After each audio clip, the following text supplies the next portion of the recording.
Hi, I'm Dr. Aaron Gan. I'm a consultant hand surgeon from the Department of Hand and Reconstructive Microsurgery, the National University Hospital of Singapore. I've been using the VA LCP plate since 2009. I've done probably close to 200 to 300 cases independently.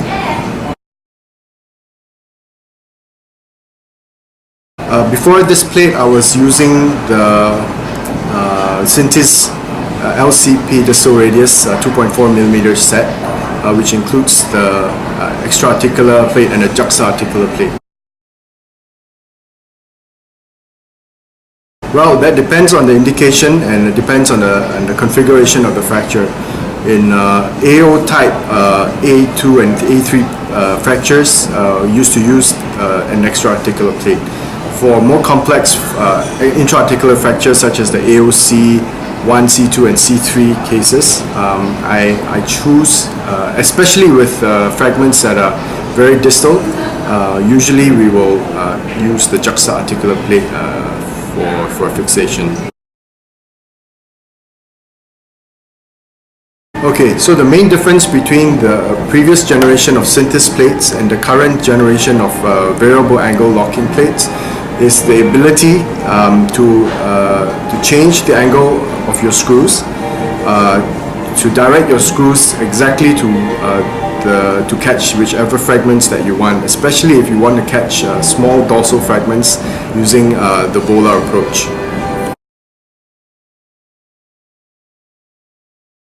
With the previous generation, it is not possible to redirect the radial mole screw to the radial styloid unless you cold weld the screw, which means that you destroy the locking mechanism and the screw basically becomes cold welded to the plate. That was some of the ways that we used to direct the screws previously. With the new VA LCP plates, you are able to angle the screws where you want them and at the same time effectively locking them onto the plate. So usually when I'm doing the locking, it's a lot of feel involved.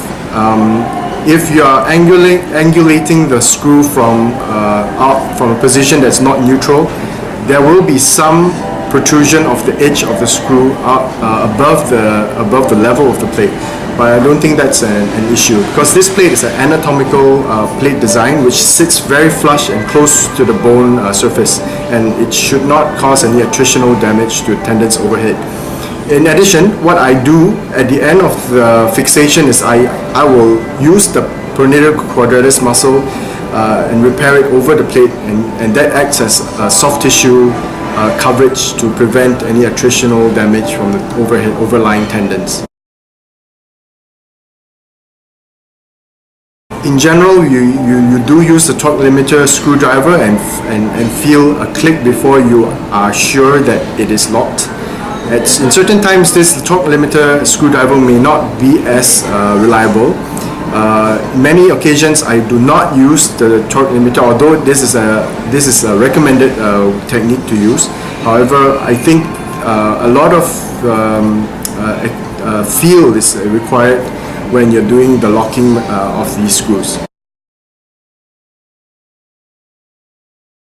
The reason for that is because sometimes the screw is not mounted well onto the screwdriver end of the screwdriver, and that can cause some toggling.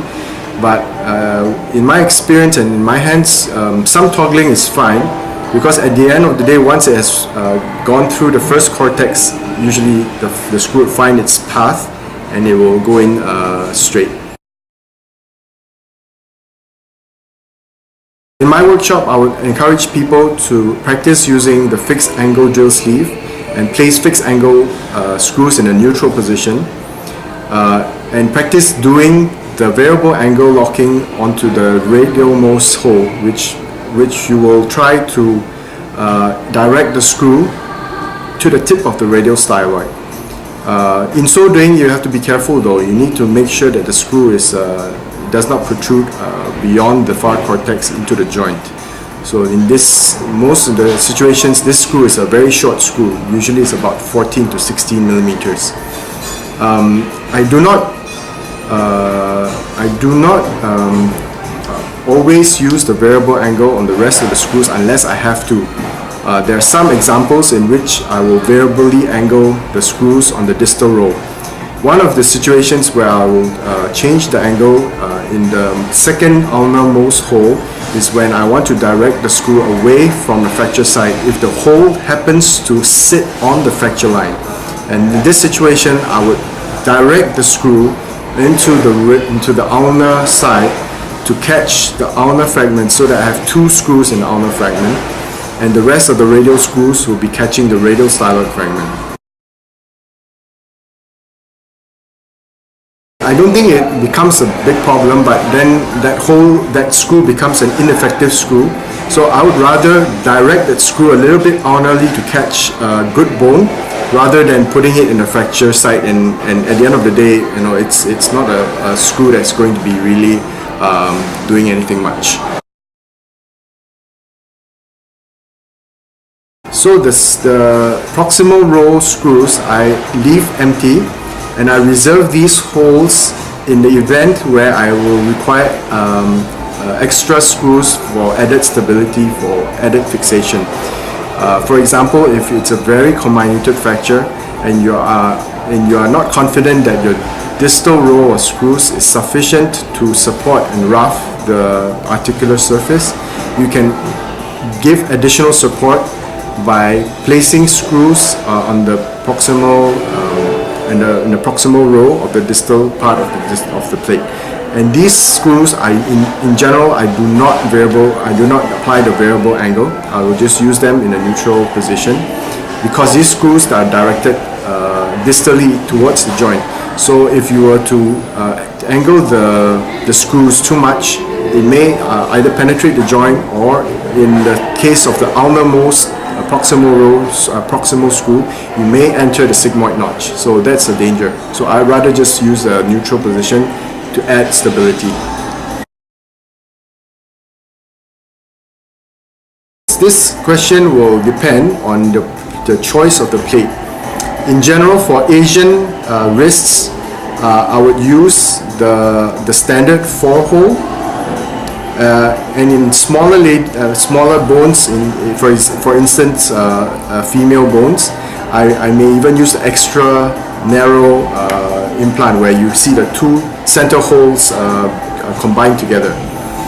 You do not need, which I made the same mistake, you do not need to have the plate cover the entire surface or the entire width of the distal radius. In fact, you should have the plate within the confines of the distal radius and have the screws rafting nicely in the subchondral bone, and that's sufficient. Actually, 4 distal row screws placed subchondrally and rafting and supporting the joint surface is sufficient for fixation.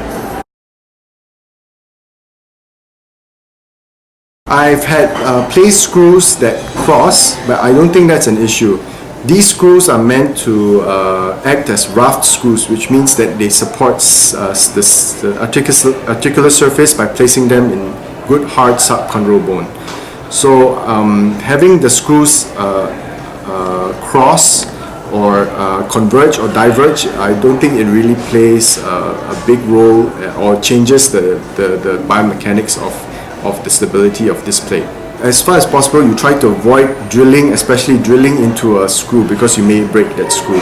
So try not to angle the screws, try not to converge the screws towards each other, and you can actually do that by feel. So if you're drilling, you do it gently so that you'll be able to feel if you're knocking into a metal screw or you're going through a bone. When I drill the holes, I do drill bicortically, but I do not place my screws bicortically. So I drill bicortically, putting a finger behind to feel the drill bit penetrating the far cortex. And when I'm measuring using the depth gauge, I measure, I get an accurate measurement, and I subtract 2 millimeters away from that measured depth, and that's the screw that I'll use. So in general, the screw sizes tend to be, and I wouldn't say this is standard, but it tends to be from ulnar to radial, 20, 22, 22, and 14 or 16. That's the usual length of screws you use. You do not want to have the screws long and protrude dorsally, because this may cause problems with tendon attrition, ruptures of extensor tendons, or cause patients pain, especially when they're doing range of movement when they're doing the rehab post-operatively. The choice of the plate, you will have to actually place the plate onto the bone and see if it fits. In general, the very small size ladies, I would use the narrow plate, the extra narrow plate. The standard plate can be used for both males and females in the normal size Asian bone. In a larger size male bone, for example, I would then choose the 5-hole, the wider 5-hole distal plate, 5 holes in the distal part of the plate for fixation. It's very unusual to use a plate that's wider than that in our Asian population. This variable angle plate it's anatomical. So when you're looking at the plate in the lateral position, it should be sitting flush onto the bone. However, in certain fracture configurations where the fracture line is slightly more distal, you may put it more distal, but keep in mind that this plate will start to sit off the bone because it is actually made to sit in the proximal position. But so far I have had no problems with having the plate sit a little bit more distal. In a situation where you need to put the plate in a position where you would put a JUXTA articular plate, I would not choose this implant. I would use the newer implant, which is not introduced yet, but I've been using in Singapore, which is Synthes VOLAR locking plate. And I think it's very useful as a replacement, or rather an improvement of the JUXTA articular plate in the old generation. When doing the open reduction, I generally use a bone clamp to clamp the proximal fragment, which means I use that to hold the shaft of the radius, and then I would pronate this fragment to reveal the fracture site, and I will use a periosseal elevator to mobilize the fracture site and to clear off any adhesions of the fracture fragments dorsally as well, because this is important. Most of the time you have a problem reducing the fragments to restore the neutral or volar tilt, because there's some adhesions that happen on the dorsal side of the distal fragment.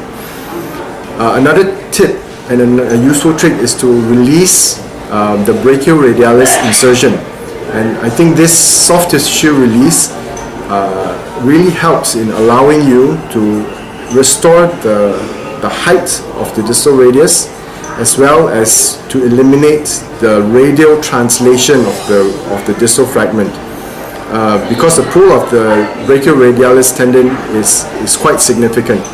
So in a lot of the cases, I almost routinely release this tendon from the radial side, and then I will kind of strip away the adhesive tissue that's adherent on the dorsal aspect of the distal fragment before manipulating and pulling the fracture back into its reduced position.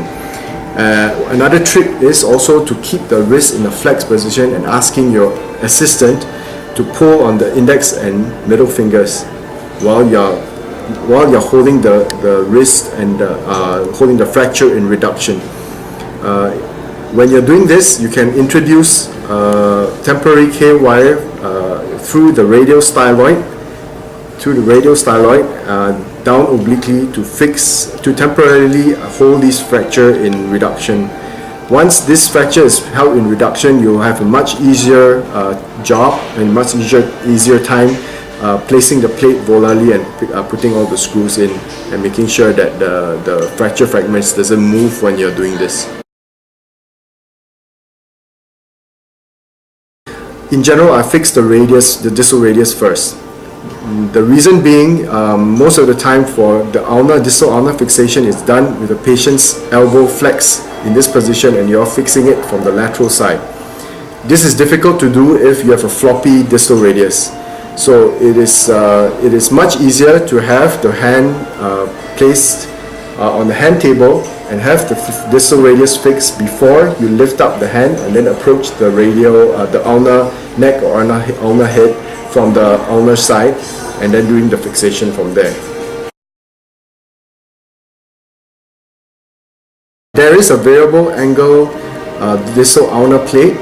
If that's not available, I actually use the 2.4mm T-plate, which is available in the distal radius set, and I will form a hook plate to use to engage the ulnar styloid and then fix the shaft. Okay, so I do not use the wire to press the plate on the plate onto the bone. What I do is the first screw that I place is a screw in the sliding hole, and this is a cortical screw. So once you have drilled that hole, you are able to still adjust you can still adjust the position of the plate distally or proximally. And once you're happy with the position, you tighten this screw to enable the plate to sit onto the bone. What I use the K-wire holes for is to find whether to check if the screws that I'm going to place in the distal row are going to penetrate into the joint or not. So the wires that enter these holes will be the same direction as the screws that you place in the neutral position without the variable angle. So this is a good way to see if your plate is placed too distally or too proximally. So using the mini II, you'll be able to check this before you make drill holes in the distal row. Yes, so I do that too. Once I have already placed all my distal screws, I will place a locking screw in the shaft segment of the plate. If there's enough space, or if space permits, I would add a locking screw into that oblong at the end of the oblong hole. If the cortical screw is too close, then I would just leave that locking hole. I would not fill it. Okay, so it really depends on the pattern of the fracture, the patterns of the fracture. I would, in general, most of the fractures now we are able to approach from the volar side. There are some situations where approaching from the volar side is insufficient to fix the fracture effectively. In this situation, a double approach is required, both volar and dorsal. In general, these are the very comminuted and highly unstable fracture patterns, and it depends from case to case, but one has to consider if you feel that a volar approach is insufficient. I do not recommend using the screw-on locking guide onto the distal row. That is because the screw threads on the distal row are meant to lock your screws. By engaging the locking guide onto the distal row, you may firstly damage the screw threads, or you may inadvertently place this guide in a variable angle position and not in a neutral position, because you may still screw. Remember that these holes are made to allow variable angle, so your guide may be screwed in a non-neutral position, and you may accidentally place the screw or the drill into the joint. So I would actually use the given distal locking guides to drill the distal locking holes. I prefer to place the patient on a plaster slab and on the volar side with bulky dressings for 5 days to allow soft tissue to rest and to start soft tissue healing. On that first post-operative visit in the clinic, I would lighten the dressings, and then I would send the patient to see the hand therapist, who will place a thermoplastic or wrist brace onto the patient while teaching the patient to do some gentle range of motion exercises at the same time. So they actually start very early mobilization exercises almost straight after surgery.